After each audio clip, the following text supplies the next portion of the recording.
ठीक है बच्चों, अब इस क्वेश्चन को मैं सॉल्व कर देता हूँ, ज़रा देखो ध्यान से। इस क्वेश्चन में क्या है कि सॉल्यूशन 3, ये लास्ट क्वेश्चन इस चैप्टर का। तो root under x minus 8 is greater than equals to 12 minus X.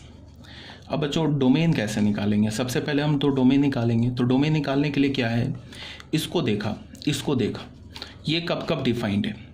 तो ये तो ऑल रियल नंबर है, कोई भी रियल नंबर देख लो। ये सिर्फ इसको देख रहे हैं, ये तो कोई भी रियल नंबर उठा लो, ये तो वैल्यू डिफाइंड होगा। इसको डिफाइन कैसे कर निकालेंगे? इसमें क्या होना चाहिए, x 8 या 8 से बड़ा होना चाहिए। तो यहाँ से हमें क्या मिला, लेफ्ट हैंड साइड के लिए x का ये रिस्ट्रिक्शन मिला, राइट हैंड साइड के लिए कोई भी रियल नंबर है।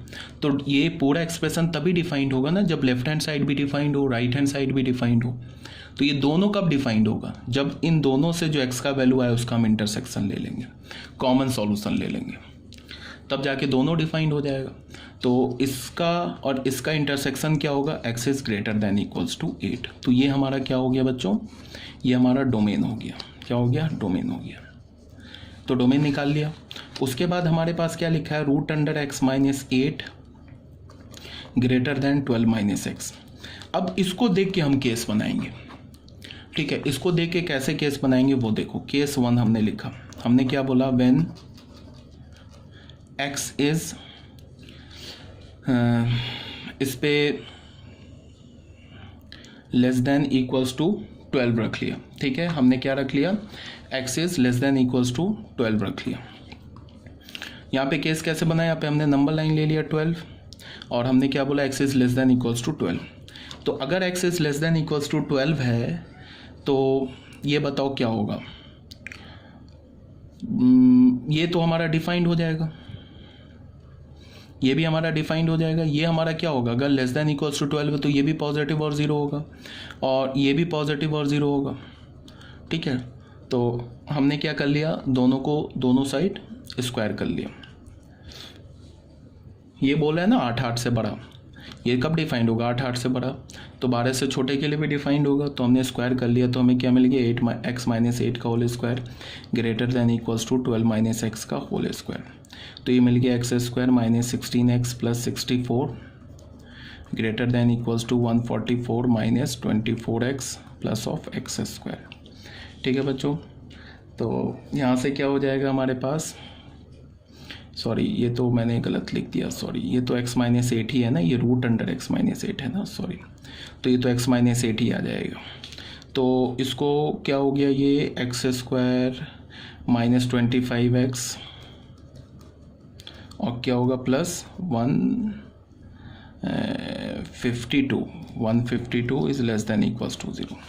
यहाँ से x की वैल्यू हमें क्या मिली, इसको जब हम रूट निकालेंगे तो ऐसे कर लिया हमने 25x प्लस 152, इसमें क्वाड्रेटिक फॉर्मूला लगा लिया, 0 मान है, यहाँ से रूट निकाल रहे हैं, इसका रूट निकाल रहे हैं। तो x का वैल्यू क्या होगा, 25 प्लस माइनस 25 का square 625 minus 4 into 1 into 4 two 8, 4 into 1 into 152 upon 2a, तो 2। तो यहाँ से हमें x की वैल्यू क्या मिल गई, 25 plus minus 625 minus 608 upon 2। x की वैल्यू क्या मिली, 25 प्लस माइनस क्या हो जाएगा 7 और ये हो गया 17। ठीक है, आई गेस ठीक है, अपॉन 2 ये हो गया हमारे पास। तो हमारे पास इस एक्सप्रेशन के दो रूट्स मिले ना बच्चों। तो पहला रूट क्या हो गया, पहला रूट हमें क्या मिल गया, देख लो 25 प्लस रूट 17 अपॉन 2 और दूसरा रूट क्या मिल गया, 25 माइनस रूट 17 अपॉन 2। अच्छा, इसका वैल्यू क्या होगा, रूट 17 क्या होगा, 4 से थोड़ा बड़ा। रूट 16 क्या होता है, 4। तो रूट 17 क्या होगा, 4 से ग्रेटर। तो ये इसका मैं एक अप्रॉक्स वैल्यू निकालने की कोशिश कर रहा हूँ। तो ये इसका अप्रॉक्स वैल्यू क्या होगा, इसका अप्रॉक्स वैल्यू ये क्या होगा, 4 point something, 25 plus 4 25 plus 4 point something, तो क्या होगा 29 पॉइंट समथिंग। तो अगर 29 30 होता तो क्या होता, 15 हो जाता 2 से डिवाइड करने पे, तो 29 पॉइंट समथिंग तो क्या होगा 14 पॉइंट समथिंग इसका वैल्यू होगा। एक अप्रॉक्स वैल्यू निकाल रहे हैं, ये क्या होगा 14 पॉइंट समथिंग इसका वैल्यू होगा। इसका वैल्यू देखो 20, ये क्या है हमारा 4 पॉइंट समथिंग, तो 25 में से अगर तुम 4 पॉइंट समथिंग करोगे, 4 से थोड़ा ग्रेटर करोगे तो क्या होगा ये 23 पॉइंट समथिंग। 25 में 4 सब्ट्रैक्ट कर दोगे तो क्या हो जाएगा 21 हो जाएगा, सॉरी 25 में 4 कर दोगे तो 21 हो जाएगा। तो ये 4 से थोड़ा बड़ा है तो 21 पॉइंट समथिंग इसका वैल्यू होगा। फिर 21 को 2 से करोगे तो 10 पॉइंट समथिंग इसका वैल्यू होगा। ये क्या होगा 10 पॉइंट समथिंग वैल्यू हो जाएगा। ठीक है, बस एक मैं आइडिया ले रहा हूँ, क्यों, बिकॉज मुझे इसको रियल नंबर पे रिप्रेजेंट करना है। हम लोग कहाँ थे, हम लोग इस इनइक्वालिटी पे थे। देखो बच्चों, हम लोग इस इनइक्वालिटी पे थे, तो इस इनइक्वालिटी के लिए क्या किया हमने, x माइनस पहला रूट 25 माइनस रूट 17/2 इंटू दूसरा रूट होता है ना, रूट को x minus alpha x minus beta, तो 25 प्लस रूट 17/2। ठीक है, और ये क्या था हमारा लेस देन इक्वल्स टू 0। तो फिर ये क्वाड्रेटिक है बिटवीन द रूट्स, तो क्या हो जाएगा x belongs to 25 minus root 17/2 to 25 plus root 17/2। ये हमारा बच्चों केस 1 का आंसर आ गया। केस 1 का इनिशियल रिस्ट्रिक्शन क्या था, अब मैंने ऑलरेडी बता रखा है कि विद इन द केस क्या करते हैं हम, इंटरसेक्शन लेते हैं। तो ये केस 1 का स्टार्टिंग कंडीशन था, इसको सॉल्व करके ये आ गया। अब इसको इंटरसेक्शन लेंगे हम लोग, इसको फर्स्ट इक्वेशन बोल दिया, इससे सेकंड इक्वेशन बोल दिया, तो फर्स्ट और सेकंड का इंटरसेक्शन लेंगे। ये पॉइंट इसको हमने क्या निकाला है 14 पॉइंट समथिंग, ये क्या है 12, तो 25 माइनस रूट 17/2, तो ये 14 पॉइंट समथिंग है, तो इसके आगे आएगा 12। और ये क्या है 10 पॉइंट समथिंग, तो यहाँ पे ये आएगा 25 प्लस, सॉरी ये तो प्लस है ना, तो ये हमारा क्या आ रहा है 10 पॉइंट समथिंग, ये 14 पॉइंट समथिंग आ रहा है। तो 10 पॉइंट समथिंग ये आ रहा है ना, नेगेटिव वाला 10 पॉइंट समथिंग, तो ये पहले आ गया, 12 इसके बाद में आ गया, और ये आ रहा है 14 पॉइंट समथिंग, तो ये 12 से ज़्यादा होगा, रूट 17/2। ठीक है, केस का इनिशियल कंडीशन क्या बोल रहा है 12 और 12 से छोटा, और ये क्या बोल रहा है इसके बीच में। ठीक है, तो हमारा केस 1 का फाइनल आंसर को हमने S1 बोल दिया। S1 क्या हो गया हमारा 25 माइनस रूट 17/2 से लेके 12 बी क्लोज, ये हमारा S1 हो गया, पहले केस का सॉल्यूशन हो गया। ठीक है, अब हम लोग क्या करेंगे S2 निकालेंगे। S2 में हमने क्या बोला, S2 को ध्यान से देखो बच्चों, केस 2 में हमने क्या ले लिया, when x is greater than 12, x को 12 से बड़ा ले लिया। तो क्वेश्चन क्या था हमारे पास, ये था ना root under x minus 8 is greater than 12 minus X. तो अगर तुम x को 12 से ग्रेटर लोगे तो ये ऑलवेज नेगेटिव हो जाएगा, कोई भी 12 से बड़ा नंबर डाल के देख लो। और अगर तुम x को और 12 से ग्रेटर लोगे तो ये तो हमेशा पॉजिटिव होगा, तो ये ऑलवेज पॉजिटिव। तो हमें क्या मिल गया, positive is greater than equals to negative. तो पॉजिटिव नेगेटिव के इक्वल तो नहीं होगा, बट ग्रेटर देन तो होगा ना, इसका मतलब इट इज़ ऑलवेज डिफाइंड। ये हमारा क्या है, हमेशा डिफाइंड है। तो यहाँ से x का वैल्यू क्या हो जाएगा, x बिलोंग्स टू r। ठीक है, इसको हमने सेकेंड बोल दिया, इसको हमने थर्ड बोल दिया। तो इस केस सेकेंड केस का हमारा आंसर क्या हो जाएगा, फ्रॉम 2 इंटरसेक्शन 3। तो इसका मतलब क्या होगा, r इंटरसेक्शन 12 टू इन्फिनिटी। तो यहाँ से हमें क्या मिल जाएगा 12 टू इन्फिनिटी, इंटरसेक्शन लिया तो ये आ गया, ये हमारा केस 2 का आंसर आ गया। अब क्या है कि जो हमारा फाइनल आंसर होगा वो क्या होगा, दोनों केस का यूनियन, और दोनों केस का यूनियन ले लेंगे। बोला है ना, दो अगर डिफरेंट केस बनता है उसका हम यूनियन ले लेते हैं, और उसके बाद करेंगे क्या कि उन दोनों केस के यूनियन का इंटरसेक्शन डोमेन के साथ, उन दोनों केसेस के यूनियन का क्या करेंगे, इंटरसेक्शन किसके साथ ले लेंगे, डोमेन के साथ। वो हमारा फाइनल आंसर आएगा। तो पहले हम S1, इसको हमने S2 बोल दिया, S1 यूनियन S2 लिया। S1 क्या है बच्चों, S1 है हमारा 25 माइनस रूट 17/2 से लेके 12, इसका यूनियन क्या किसके साथ, 12 कॉमा इन्फिनिटी के साथ। तो ये दोनों केस का तो यूनियन आ गया। ठीक है, तो इसको तुम ऐसे ही देखो, ये क्या बोल रहा है -25, 25 माइनस रूट 17 से 12, और ये फिर बोल रहा है 12 से इन्फिनिटी। तो इसका यूनियन क्या होगा, ऐसे हो जाएगा 25 माइनस रूट 17/2 से लेके इन्फिनिटी। अब ये मान लो इसको हमने बोल दिया S3। अब जो हमारा फाइनल आंसर होगा, वो क्या होगा, S3 के साथ इंटरसेक्शन किसका, डोमेन का, जो हमने स्टार्टिंग में डोमेन बोला है ना, उसका इंटरसेक्शन। तो डोमेन क्या है हमारा भाई, 12 टू इन्फिनिटी।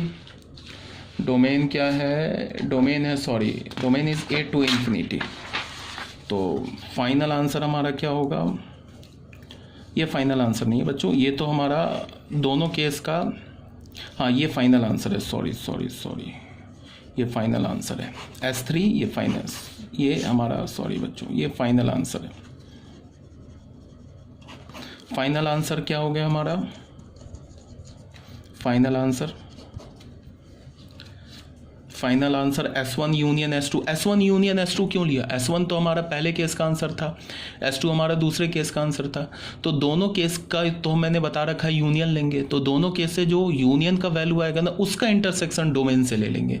बिकॉज डोमेन जो था ना, वो हमारा यूनिवर्सल रिस्ट्रिक्शन था, बिकॉज जो भी x का वैल्यू आएगा वो डोमेन में ही आएगा। बिकॉज अगर डोमेन से बाहर ले लोगे तो वो x का वैल्यू तो क्वेश्चन को डिफाइंड ही नहीं, अनडिफाइंड कर देगा, और डोमेन से बाहर लोगे तो जो फाइनल आंसर आया S3 क्या है, S3 है S1 union S2। S1 union S2 हमारा S3 है। तो S3 क्या हो गया, 25 माइनस रूट 17/2 से इन्फिनिटी। और डोमेन क्या है हमारे पास, डोमेन बच्चों A टू इन्फिनिटी, ये हमारा फाइनल आंसर होगा। तो ये क्वेश्चन का आंसर हो गया।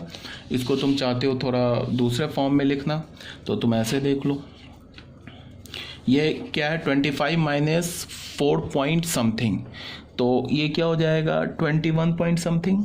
अगर 25 माइनस 4 करोगे तो हो जाएगा वो 21, तो 4 से थोड़ा बड़ा नंबर सब्ट्रैक्ट करोगे तो 21 से थोड़ा बड़ा आएगा।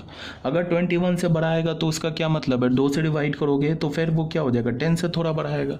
तो ये नंबर क्या है, ये नंबर जो है वो 10 से बड़ा है, तो 8 पहले आएगा और ये नंबर बाद में आएगा, 25 माइनस रूट 17/2। तो ये तो क्या बोल रहा है, तुम्हें ये बोल रहा है कि 25 से पॉजिटिव इन्फिनिटी, और ये क्या बोल रहा है 8 से पॉजिटिव इन्फिनिटी। अब क्या लेना है, इंटरसेक्शन लेना है हमें, समझ रहे हैं बच्चों।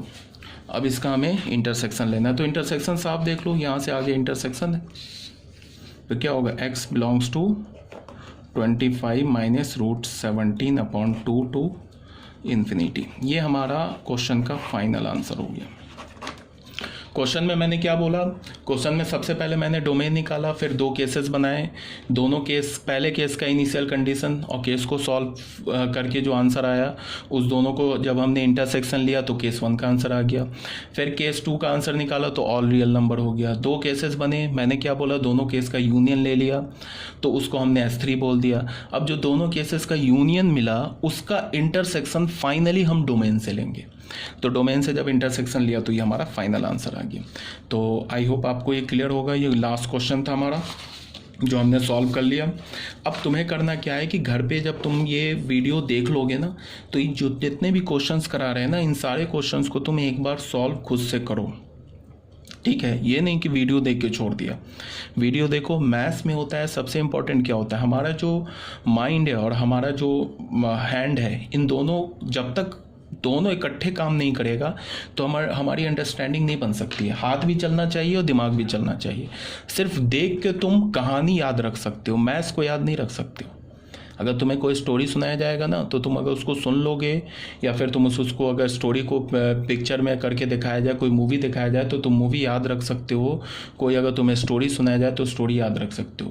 बिकॉज उसके लिए क्या है, सिर्फ अगर दिमाग काम कर रहा है तो याद हो जाए। मैथ्स तुम सुन के देख के याद नहीं रख सकते हो। याद रखना, जब तक तुम मैथ्स को लिखोगे नहीं, जो क्वेश्चन आता है ना, तुम्हें कॉन्फिडेंट हो नहीं मुझसे हो जाएगा, कॉन्फिडेंट हो। 2 महीने के बाद अगर तुम उसे प्रैक्टिस नहीं करोगे ना, 1-2 बार सॉल्व नहीं करोगे, 2 महीने के बाद उसको सॉल्व नहीं कर पाओगे। तो जितने क्वेश्चन दे रहा हूँ तुम्हें, इसको तुम खुद से बैठ के लिखो, घर पे समझो। कोई डाउट हो तो डाउट को अपना नोट रखो, नोट रखने के बाद जैसे ही हमारी क्लास हो उसका तुम फ़ोटो क्लिक करके सेंड करो, अपने डाउट पूछो, ठीक है। फिर ये हमारा चैप्टर कंप्लीट हो गया। अब ये तुम करोगे क्या, कल तुम्हें वीडियो मिलेगा तो वीडियो डाउनलोड करोगे, तो कल भी हमारी जो क्लास होगी ना, वो क्या बोलता हूँ कि सेट स्टार्ट नहीं हो पाएगा। उसके बाद फिर हम लोग परसों से सेट स्टार्ट करेंगे, ठीक है। सेट थ्योरी स्टार्ट करेंगे। एनसीईआरटी के लिए मैंने तुम लोगों को ऑलरेडी बता रखा है कि कोई ये नहीं होगा, तुम्हें एनसीईआरटी के क्वेश्चन सॉल्व करने हैं, और जो मैं थ्योरी दे रहा हूँ उसको सॉल्व करो, और आगे तुम्हें मैं बुक भी रिकमेंड करूँगा, ठीक है। प्रीवियस ईयर ऑलरेडी बोल रखा है कि पहले 10 साल के, पिछले 10 साल के जेईई मेंस और जेईई एडवांस के प्रीवियस ईयर अभी सॉल्व नहीं करो, बिकॉज अभी सॉल्व नहीं होगा, बिकॉज अभी तो हमने पहला चैप्टर स्टार्ट ही नहीं किया, अभी तो ये सब हम लोग बेसिक मैथमेटिक्स ही पढ़ रहे हैं, ठीक है। तो लेकिन प्रीवियस ईयर अपने माइंड में रखना, प्रीवियस ईयर तुम्हें सॉल्व करना है, एनसीईआरटी सॉल्व करना है। उसके बाद भी जैसे जैसे आगे बढ़ेंगे मैं बुक भी रेफ़र करता जाऊंगा और बताता जाऊंगा किस बुक से तुम्हें क्या पढ़ना है। जो मैं नोट्स बोल रहा हूँ, दे रहा हूँ तुम्हें, ये बहुत इंपॉर्टेंट है, और जो मैं तुम्हें क्वेश्चन दे रहा हूँ, जो क्वेश्चन करवा रहा हूँ, ये बहुत इंपॉर्टेंट है, इसको तुम याद रखो, ठीक है। इसको ही सिर्फ तुम करके ना एक तुम्हारी इतनी अच्छी अंडरस्टैंडिंग हो जाएगी ना, बोर्ड तो बिल्कुल ईजी सा हो जाएगा, ठीक है। बोर्ड तो बिल्कुल बच्चा टाइप हो जाएगा, और जेईई मेंस और जेईई एडवांस की इतनी अच्छी अंडरस्टैंडिंग हो जाएगी तो तुम इसके क्वेश्चंस तुम खुद से सॉल्व करने लगोगे। बट अभी तुम्हें प्रीवियस ईयर नहीं उठाना है, तुम्हें अभी सिर्फ और सिर्फ एनसीईआरटी करना है, और कोई दूसरा बुक नहीं देखना है। जो मैं नोट्स दे रहा हूँ उसे करना है, और तुम्हें एनसीईआरटी करना है। अभी बाकी किसी बुक से तुम्हें क्वेश्चन सॉल्व नहीं करना है। जैसे जैसे हम बढ़ेंगे आगे, वैसे वैसे मैं तुम्हें बुक भी रेफ़र करता जाऊँगा और तुम्हें बताता जाऊँगा कैसे कब क्या करना है, ठीक है। फिर ओके।